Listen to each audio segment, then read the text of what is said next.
Well, we all know life isn't a bowl full of cherries, and sometimes when it throws you a curveball, I like to have a sit-down chat with my friend Jaime Mann, who helps me navigate through all of life's messes.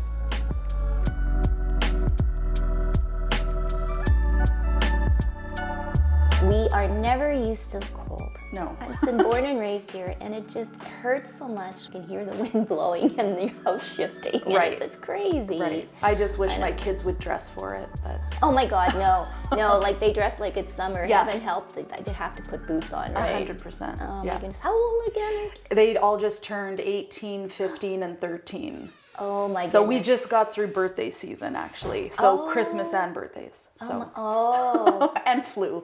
And flu. Yeah. Oh, jeez. So this is like peace and quiet, Yeah. right? Because they're all out of the house. Yeah. And, yeah, they're all back in school and no one is sick and whatever. Oh God. So. Yeah. Wow. You know, I was just thinking the other day though, and I don't want this to sound negative, and I don't want it like but it just made me feel a little there's a lot of women's conferences coming up. Right. There's improving yourself, or get-togethers and networking for women. And then, like, do we really support each other? Do women really support each other, Right, Jamie and right.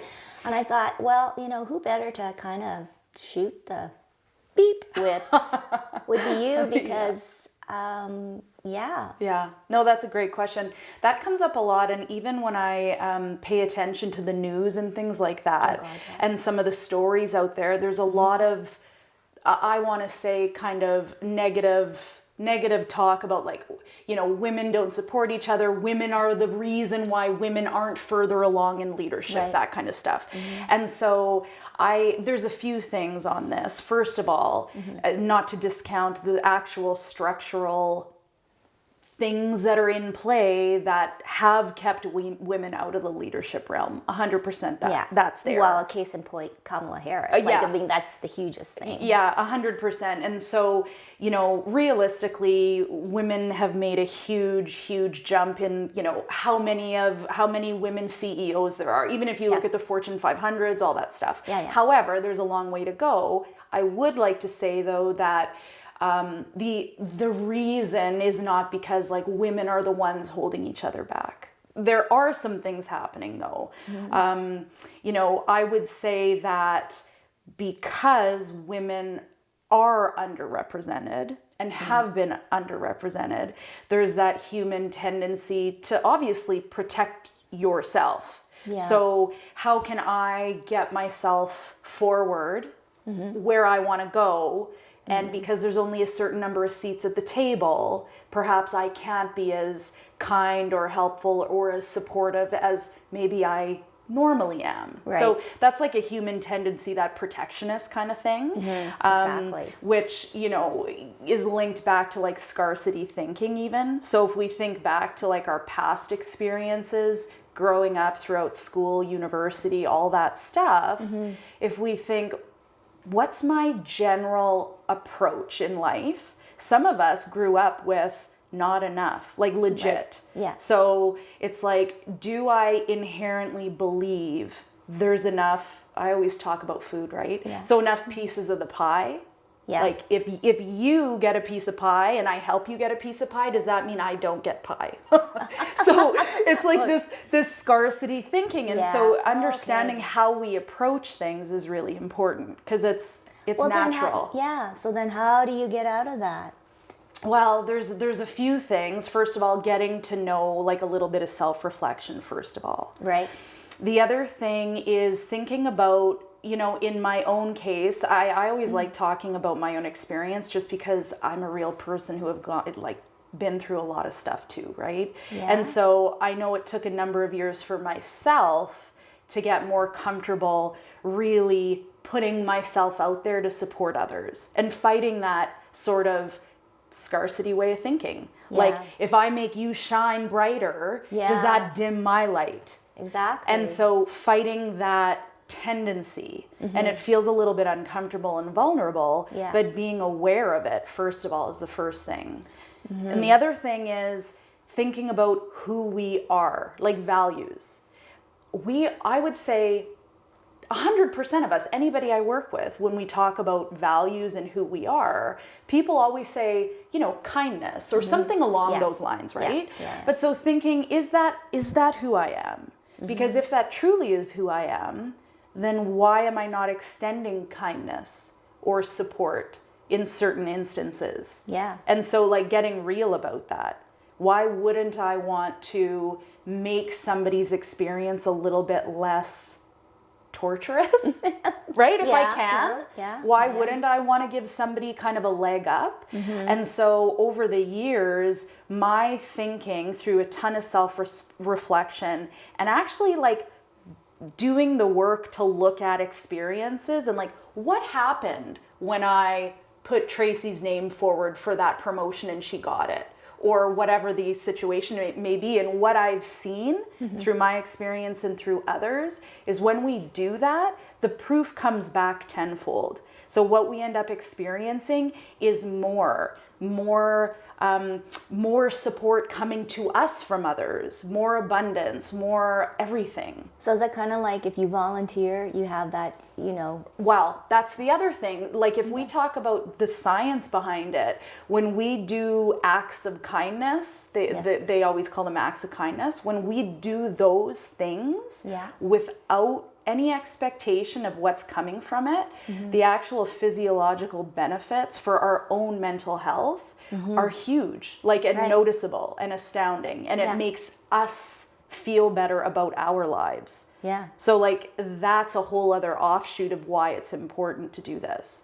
And so we can work on women supporting women. And then what is the other thing? I had to work so hard to get where I am. Like, why should they have the easy elevator straight up to the top? Right. I had to pay my dues. Yeah. That's a common one.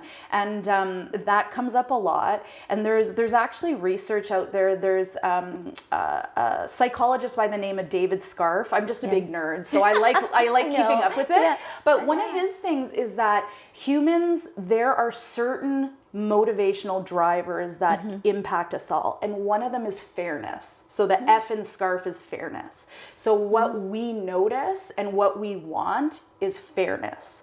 And so just to be aware that if you feel yourself with that judgment, like, I'm not going to do that for Tracy. I had to pay my dues. If you notice that in yourself, first of all, that's perfectly normal. Air quotes, right? Air quotes. Reasonable, normal, that you probably should expect, but then it's your choice to go, okay, how true is that judgment? Yeah. Right? Just because maybe I got a bit trampled on the way up, do I want that for somebody else?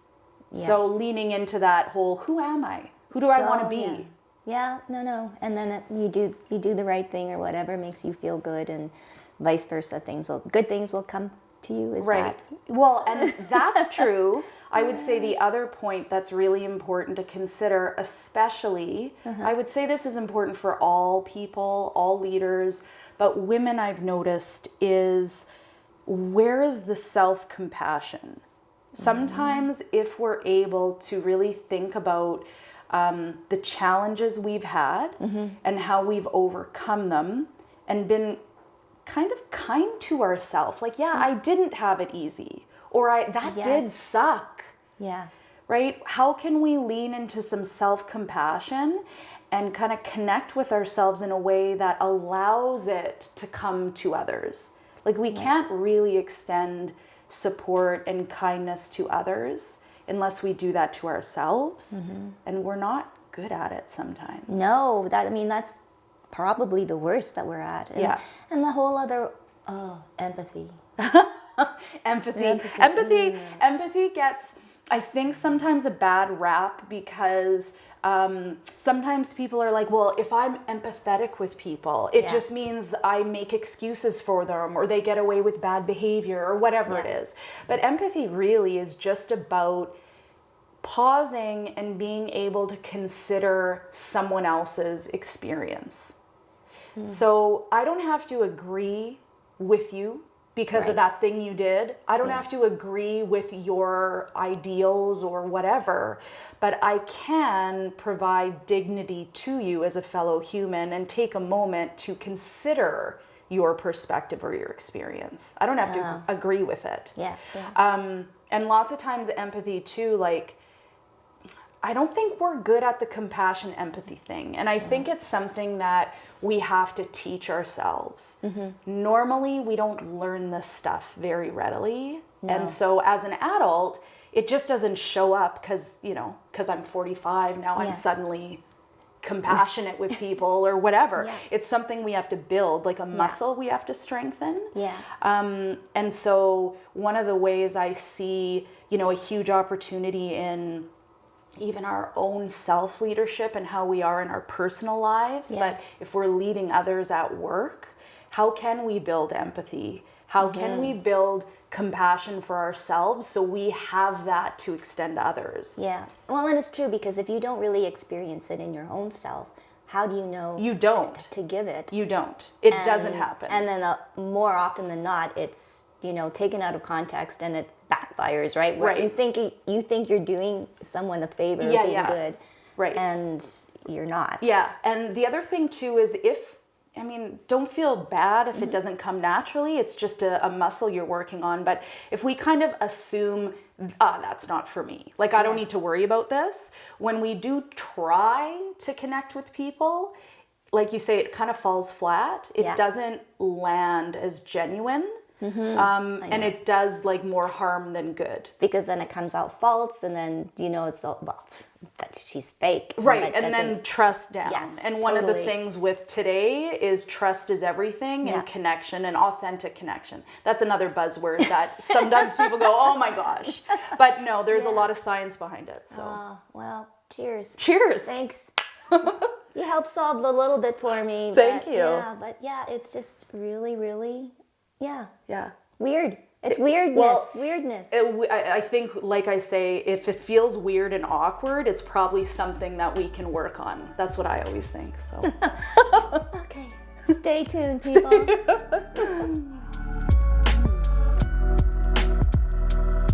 Jamie and I are just two friends chatting on the couch, but if you want some personal and professional advice, go to theamaryllisproject.com.